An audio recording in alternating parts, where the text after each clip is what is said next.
David, I was thinking this morning about how almost everything we do in life is a kind of project. Even planning breakfast can turn into one if you're really hungry and have too many options. That's true, Emma. I guess life is full of little projects. Some succeed, some don't, but they all teach us something. Exactly. And that's why today's topic is one of my favorites. Welcome back, everyone, to another episode of the English Podcast Zone. This is episode 37, and we're diving deep into something super practical, planning a project. Whether you're a student, a professional, or just someone trying to organize your day better, this episode will help you. That's right. And as always, while we talk, we'll be helping you improve your English vocabulary, pronunciation, and real-life speaking skills. So stay tuned. We've got a lot to unpack today. Let's start from the very beginning. What exactly is a project? It's basically a goal that you want to achieve.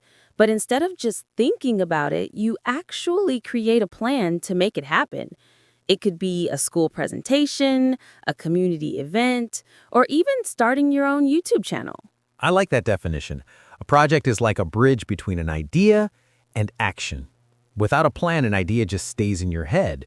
But once you plan it, you give it shape. Yes, and I think that's the beauty of it. A plan gives you direction. And I've noticed many English learners also struggle with planning, not just in life, but even in learning. They start motivated, but without a clear plan, they lose track. Absolutely. That's the same with me when I was studying French. I started watching random videos, but I didn't have a clear system. Once I created a plan, like studying vocabulary 3 days a week and listening to podcasts twice a week, everything changed. So today, we'll help our listeners understand how to plan properly, step by step. Let's make it simple, fun, and practical. Let's imagine something together. Suppose you and I want to organize a small event, maybe a one-day English speaking workshop for beginners. Ooh, I love that idea. So our project is to create a one-day English workshop. Step one is always define the goal. Why are we doing it? Right. So what's our goal here? Maybe we want to help around 50 people gain confidence in speaking English in a fun, friendly way. Perfect. Notice how specific that is. 50 people, English speaking, one-day workshop. That's a clear goal. You can't plan well if you don't know your target. Exactly. That brings us to our first English phrase of the day. Set a clear goal. It means to define what you want to achieve before you start working. Great phrase. You can use it anywhere. I need to set a clear goal before I start studying, or our team must set a clear goal for this project. Now, after setting a goal, we move to the second stage, brainstorming ideas. That's when you start thinking creatively. For example, what will the workshop include? Games, group activities, mini lessons? Brainstorming is so much fun. It's like throwing all your ideas on the table, no matter how silly they sound. Later, you can choose the best ones. That's a great language tip too. When you brainstorm, don't worry about mistakes or grammar. Just speak freely. The goal is to express ideas, not to be perfect. Exactly. And planning and learning English both need creativity and patience. You can't rush the process. So after brainstorming, we organize our ideas. Let's say we've decided that the workshop will have 3 parts, a warm-up, a practice session, and a Q&A discussion. That sounds perfect. The next step is assigning tasks. Maybe you'll handle the materials and I'll handle social media promotion. Good division. And here's another useful English word, assign. It means to give someone a specific duty or task. For example, the teacher assigned homework, or the manager assigned me a new project. I love that word. And when you assign tasks properly, everything runs smoother. That's part of project planning too, knowing who does what. And this is where many beginners fail. They think they can do everything themselves. But good planners delegate. Another great word. Delegate means to give responsibility to someone else. Like, I delegated the invitations to Sarah. It's not being lazy, it's being smart. That's true. When you trust people, your project grows stronger. And it's the same with learning English. You can delegate parts of your learning to different tools. For example, listen to podcasts for speaking, use YouTube for pronunciation, and use apps for grammar. That's such a good comparison. So planning isn't just about tasks. It's about structure, trust, and communication. Let's talk about time, one of the biggest challenges in planning. How do we decide deadlines? The word deadline means the date or time something must be finished. Every project needs one. For example, our workshop deadline is March 10th. Without deadlines, projects drag on forever. You can use tools like calendars, to-do lists, or even phone reminders. My favorite tool is Trello. It's a digital board where you can write down your project steps and move them as you finish. Oh yes, I use that too. But remember, tools help only if you use them regularly. Some people download 10 apps but never open them again. Guilty as charged, I've done that too. But that's where discipline comes in. In English, we can say stick to your plan. It means to keep following your plan without giving up. That's a wonderful phrase. For example, I'll stick to my plan to study English for 30 minutes every day. Exactly. And another phrase I love is stay on track. It means to continue moving in the right direction. For instance, we're still on track to finish the project by next week. Nice. So now our listeners have a few great phrases. Set a clear goal, assign tasks, delegate work, stick to your plan, and stay on track. You know what I love about planning a project? It builds momentum. Momentum. That's a beautiful word. It means continuous energy or progress. Like when you start small but keep going, things get easier and faster. Exactly. The first step is always hard, but once you take it, the next steps become smoother. That's just like language learning again. The first day feels tough, but after a week or two, you start to enjoy it. Exactly. Projects teach us patience, discipline, and teamwork, all in one. I think this is a perfect point to wrap up part 1 of our episode. Agreed. So today we learned the foundation of planning. Define your goal, brainstorm ideas, assign and delegate tasks, set deadlines, stick to your plan. That's right. And in our next part, we'll go deeper into how to handle challenges, teamwork issues, and managing progress. Until then, keep dreaming, keep planning, and keep improving your English. That's me. Hi, everyone. I hope you enjoyed part 1, where we talked about the foundation of project planning, defining goals, assigning tasks, and sticking to your plan. And now we're stepping into the heart of it all, the real work. Because once your project begins, things can get messy. Exactly. Planning sounds so easy on paper, but once you start, things change, people change, and sometimes even the plan changes. That's why today we're going to talk about teamwork, communication, and how to stay focused when challenges come your way. Let's start with teamwork, the heartbeat of every successful project. You can have the best plan in the world, but if your team doesn't work well together, it won't succeed. So true. And teamwork isn't just about people working in the same room. It's about collaboration, another great English word. Right. Collaboration means working together with others to achieve a common goal. You can say, our collaboration made the project successful, or we collaborated with another team. And good collaboration starts with understanding people's strengths and weaknesses. For example, if one person is great at design but bad at speaking in public, you shouldn't make them present the project. You let them design. Exactly. In English, we often say, play to your strengths. That means focus on what you're good at. It's a great expression both for life and for teamwork. That's right. For example, if you're good at organizing things, take charge of the schedule. If you're creative, handle the visuals or marketing. When everyone plays to their strengths, the team becomes powerful. But teamwork also means compromise. You can't always have your way. Sometimes you have to listen more than you speak, especially when you disagree. I've been in meetings like that. You think your idea is perfect, but then someone else brings up a better one. That's when you learn humility. A good team doesn't argue to win, they discuss to improve. Nicely said. And here's another expression. Put yourself in someone else's shoes. It means to imagine what the other person feels or thinks.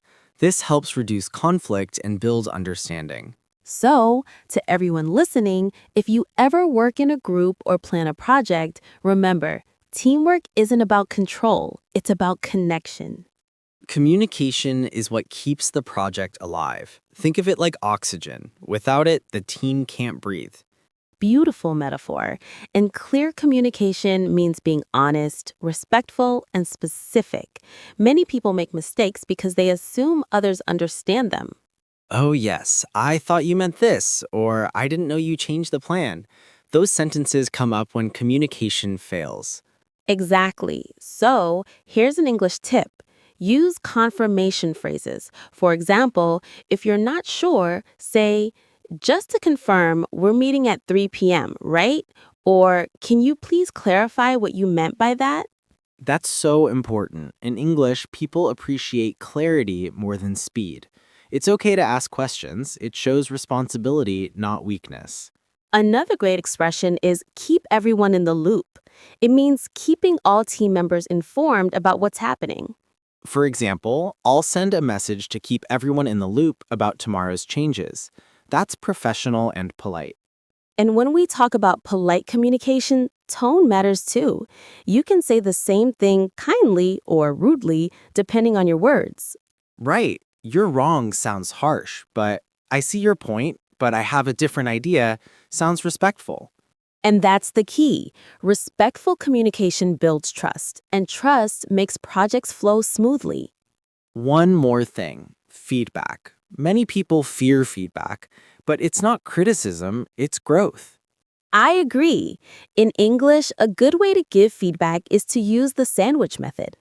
Oh yes, the idea is to start with something positive, then give your suggestion, then end with another positive note. Like, I loved your design, maybe we can make the colors a bit brighter, but overall it looks fantastic. That's perfect, friendly, and effective. Feedback given the right way motivates people, not discourages them. Now let's get real. Every project hits a wall. Oh, yes, those moments when nothing goes right. Maybe the deadline is closed, the printer broke, or someone forgot an important detail. It happens all the time, but how you respond is what matters. You can panic or you can pause and think. There's a great English phrase, think on your feet. It means to make quick, smart decisions when things go wrong. Nice one. So, for example, if your speaker cancels last minute, you think on your feet and maybe host a group discussion instead. Yes, and sometimes things won't go perfectly, and that's okay. Failure is part of success. Totally. You know, people think successful planners never fail, but actually they just learn faster from failure. Exactly. Every mistake teaches you what not to do next time. That's real experience. Another great word here is adaptability, the ability to change when needed. You can say, our team showed great adaptability during the project. Perfect. And one more, resilience. It means the power to recover quickly after difficulties. She showed resilience after the project delay. Both are essential in planning because no plan is perfect, but planners who adapt and stay strong always finish the race. Here's something most people forget. Motivation fades halfway through. True, the beginning feels exciting, but in the middle, things slow down. That's when you need discipline. Discipline beats motivation every time. In English, there's a saying, don't wait for inspiration, start working, and inspiration will find you. That's powerful, and a great way to stay motivated is to celebrate small wins. Like when you complete one task, take a break or share your progress with the team. You can also use affirmations, positive sentences that keep you focused. For example, I can do this, or our team is capable and strong. That might sound simple, but it really works. A positive mindset can turn an average project into an amazing one. And if you ever feel stuck, talk to your teammates. Ask for help. Sometimes a 5-minute conversation can save 5 hours of confusion. That's gold advice. That's so true. Let's talk about project tools for a bit. These days, everything's digital. Yes, for teamwork, apps like Google Docs, Notion, or Trello are amazing. And for communication, WhatsApp or Slack works well. But remember, technology only helps if people use it correctly. Right. Sending messages isn't enough. You must also listen and follow up. Good point. Follow up means to check progress or remind someone, like, I'll follow up with you tomorrow about the report. Perfect example. And consistency matters too. Don't disappear halfway through the project. Keep your presence felt. Communication, consistency, and care, those are the 3 C's of teamwork. Wow, that's a great formula. Let's repeat it for our listeners. Communication, clear and respectful talk. Consistency, regular updates and effort. Care, supporting your team genuinely. I love that. If you have these 3 C's, any project can succeed. So let's summarize what we learned today. Teamwork works best when you play to your strengths and respect differences. Communication means keeping everyone in the loop, giving feedback kindly, and asking clarifying questions. Challenges will come, but stay adaptable and resilient. And finally, keep your motivation alive with small wins and strong discipline. Beautifully said, David. Thank you, Emma. In part 3, we'll go deeper, managing time, evaluating results, and dealing with unexpected last-minute crises. You don't want to miss it, so stay tuned, keep learning, and keep improving your English. You know, David, if there's one thing that makes or breaks any project, it's time. Absolutely. Time is that one resource everyone has equally, yet most of us struggle to manage it. So true. Welcome back, listeners. If you followed parts 1 and 2, you already know how to start a project and work as a team. Now, in part 3, we're going to tackle time management, how to stay organized when deadlines start breathing down your neck. Oh, that image. But yes, we all feel that pressure. Deadlines are real and sometimes they feel like monsters chasing you down the hallway. Exactly. But with the right planning, those monsters can become friendly reminders instead. So Emma, what's your personal rule for managing time and projects? I actually have 3 steps: prioritize, schedule, and review. Nice. Let's unpack that for our listeners. Prioritize means deciding what's most important. In English, we often say set priorities. For example, I need to set my priorities before starting work. Yes, many people confuse being busy with being productive. You can be busy all day but still achieve nothing important if your priorities are wrong. That's so true. It's like cleaning your desk when you actually need to finish your report. Exactly. Step 2 is schedule. That means creating a clear plan for when each task will be done. You can use a planner, a calendar, or even just sticky notes. My favorite trick is the 2-hour block rule. I work in focused 2-hour sessions with short breaks. It keeps my brain fresh. That's a great tip. And the 3rd step, review, is what people forget most. You need to check your progress daily or weekly. Ask, am I still on track? On track. That's an important phrase again. It means everything is going according to plan. Right. So prioritize, schedule, review. 3 small words, big results. Okay, but what happens when the perfect plan meets the real world? Emails, phone calls, emergencies? Ah, yes. Real life. That's where flexibility comes in. You can't control everything, but you can control your reaction. Great point. In English, we often use the phrase, go with the flow. It means to stay calm and adapt when things change. Exactly. If a meeting gets canceled or a file is lost, don't panic. Take a deep breath and ask, what's my next best step? You know, I once worked on a project where our designer's computer crashed a day before the final presentation. Oh no, what did you do?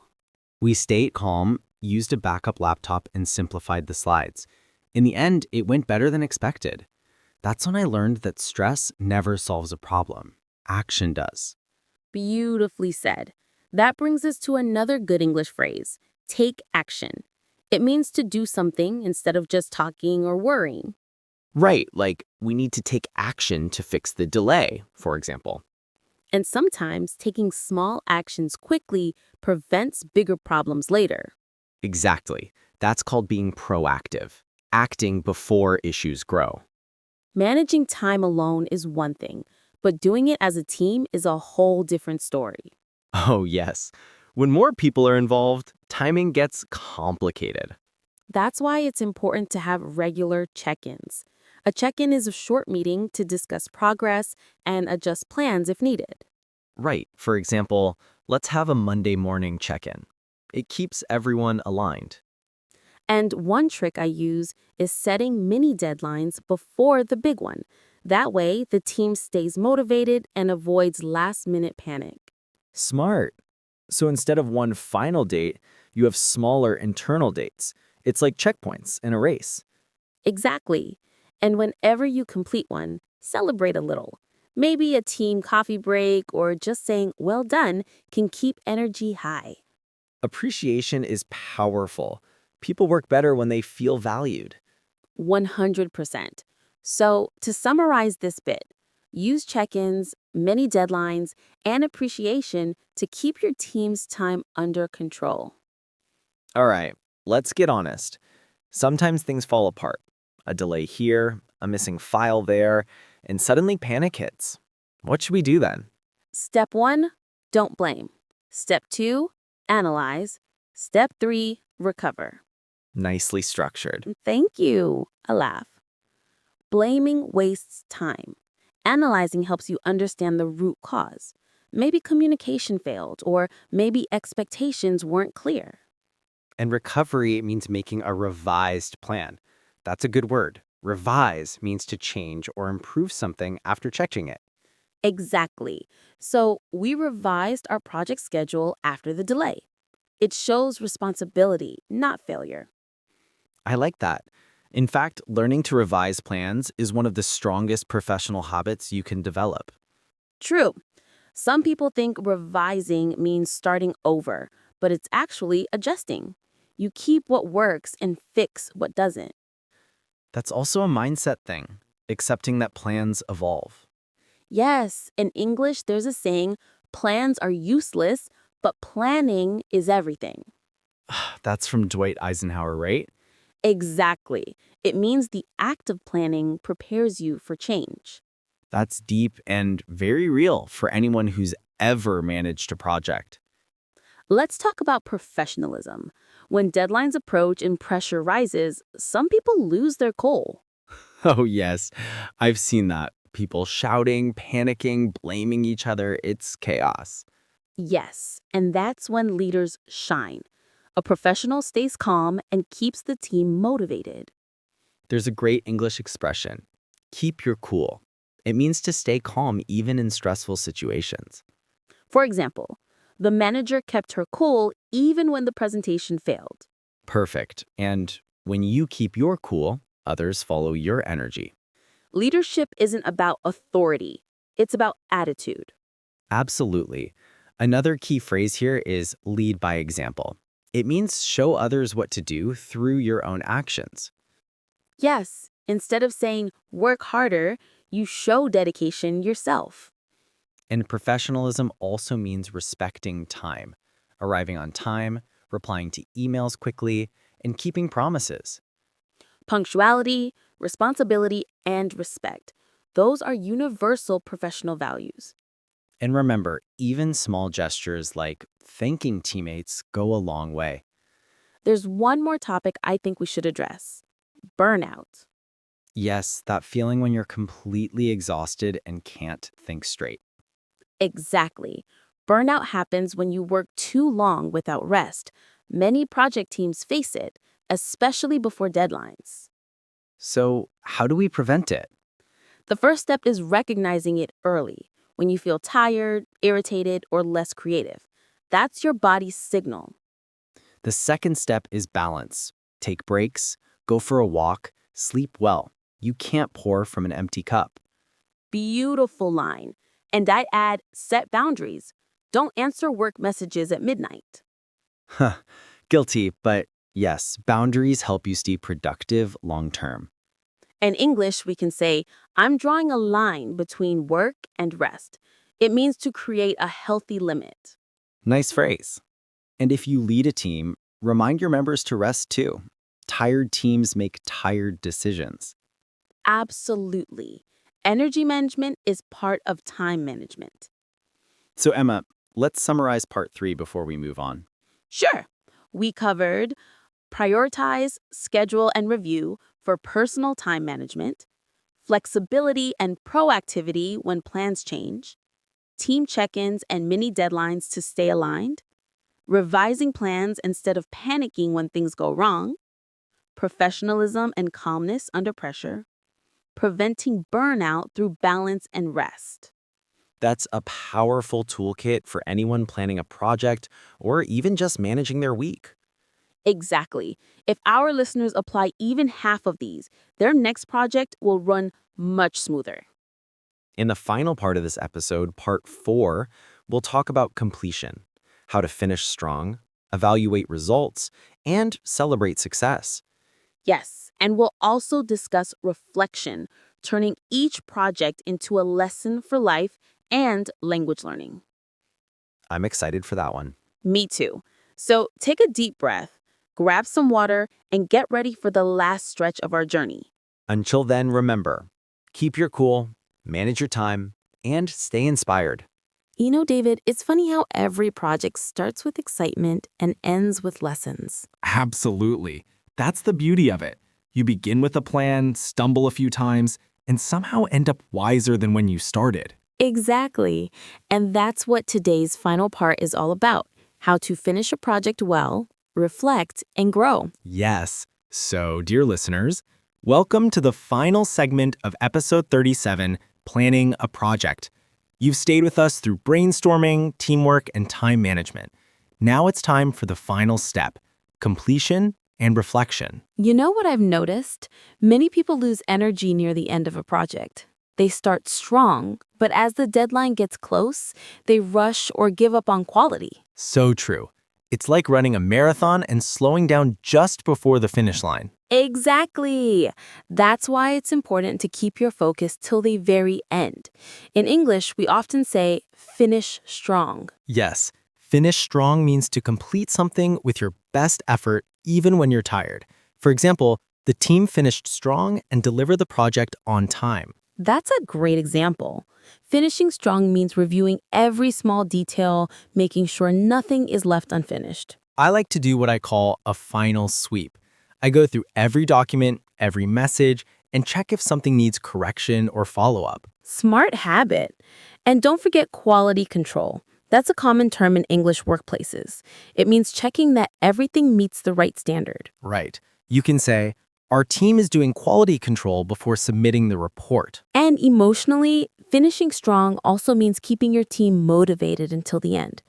A few encouraging words can make a big difference. Definitely. Sometimes just saying, we're almost there, let's give it our best, gives everyone a final boost. Let's talk about one of the most professional parts of finishing a project, the deliverable. Ah, yes.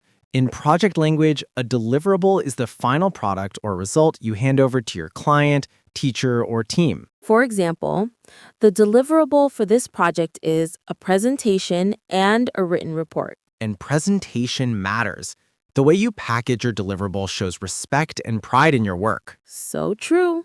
A clear structure, neat formatting, and polite language in your email can make a huge difference. You know, Emma, when I send a final report, I always add a short thank you message at the end. Something like, thank you for the opportunity to work on this project. I hope the results meet your expectations. That's professional and warm. It closes the communication positively. Yes, it's like putting a bow on a gift. You finish the job and wrap it with appreciation. I love that analogy. Now, once you submit the project, there's one more step people often skip: celebration. True. Some people jump straight into the next project without taking a breath. But celebrating success is important. It gives closure and reminds you that effort deserves recognition. In English, we have the phrase, give yourself a pat on the back. It means to feel proud of what you've done. Oh, that's a lovely expression. After completing the project, the whole team gave themselves a pat on the back. And it doesn't have to be a big party. It could be a small team lunch, a coffee together, or just a few words of appreciation. Exactly. And celebration also strengthens team spirit. It reminds people that they're part of something meaningful. Plus, it recharges energy for the next challenge. Yes, success deserves to be noticed, even if it's small. Okay, so the project is done, everyone's happy, and now it's reflection time. Reflection is such a powerful part of learning. It means thinking deeply about what went well and what you can improve next time. In English, we can say, we're doing a project review. It's a meeting or discussion about lessons learned. I like to ask 3 simple questions. What did we do well? What challenges did we face? And what can we do better next time? Those are perfect, short, clear, and honest. And it's important to reflect without blaming anyone. Focus on process, not people. Exactly. You can say, next time we'll start communication earlier instead of you didn't reply fast enough. Well said.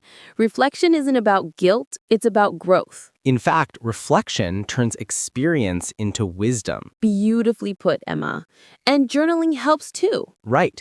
Keeping a project journal, writing down what happened and what you learned, helps you see your progress over time. That's a wonderful English learning trick too. You can write, today we planned the project timeline. I learned how to say, set a deadline. Great idea. It improves both your English and your self-awareness. You know, Emma, behind every successful project is a growth mindset. Yes, that's a term we hear a lot nowadays. Let's explain it for our listeners. A growth mindset means believing that your skills can improve through effort and learning. Exactly. The opposite is a fixed mindset, which believes you're either good at something or bad at it and can't change. For example, someone with a growth mindset says, I made mistakes, but I'll do better next time. And someone with a fixed mindset says, I'm just bad at this. Right. Having a growth mindset helps you stay positive even when a project fails. Because failure isn't the end, it's feedback. I love that. Failure is feedback. That's a quote worth remembering. And if you apply that mindset to every project, you'll keep improving in English, teamwork, and life itself. Yes, every project is a classroom. Let's talk about communication one last time, because it's the foundation of everything. I agree. Whether it's communication, meetings, or just updates, communication defines how smoothly a project runs. And communication is not just talking, it's also listening. True. Sometimes we listen only to reply, not to understand. In English, we can use the phrase active listening. It means focusing fully on what the other person is saying. For example, the manager practiced active listening during the meeting. And another important phrase is clarify. It means to make something clear. Can I clarify what you mean by that? Yes, that's such a polite and useful expression. And finally, feedback. Giving and receiving feedback is an art. Right.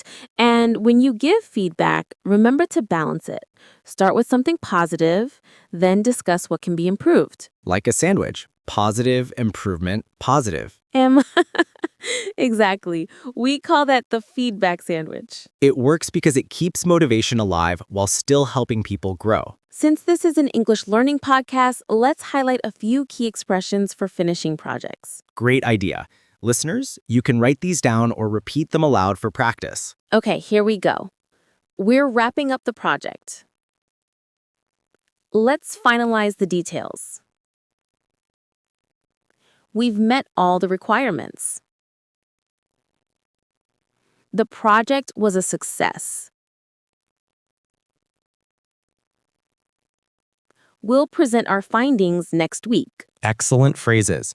And one more, we're ready for the next challenge. I love that because every ending is also a beginning. Let's talk philosophy for a moment. What do projects teach us beyond work or study? Oh, so much. They teach patience, teamwork, communication, and responsibility. And self-discovery. You learn how you react under pressure, what motivates you, and how you grow. Yes, every project is a mirror. It shows you who you are and who you're becoming. That's beautifully said, Emma. And you know what else? Every project connects people. You might start with strangers, but by the end, you're a team. True. Projects are like journeys. You start at zero and finish with stories to tell. And those stories are what make learning English fun, because when you describe your real experiences, your words come alive. Exactly. Vocab connected to emotion sticks in your memory. So the next time our listeners complete a project, I hope they pause, smile, and think, wow, I learned more than I realized. Yes, and not just in English, but in life. So David, as we close this episode, what's one sentence you'd say to summarize everything we discussed across all 4 parts? I'd say plan with clarity, act with focus, and finish with gratitude. Beautiful. I'd add, every project is a story of learning. Tell it well. I love that.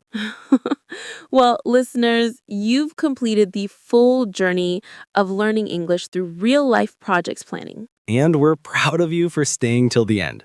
Remember, projects may come and go, but the skills you gain, planning, communication, reflection, stay forever. And as always, practice your English by talking about your own projects with a friend, a teacher, or even in front of a mirror. Because every conversation is progress. And every word is a step forward. This has been a wonderful journey. Indeed, I've learned a lot just by talking through it with you, Emma. Same here, David.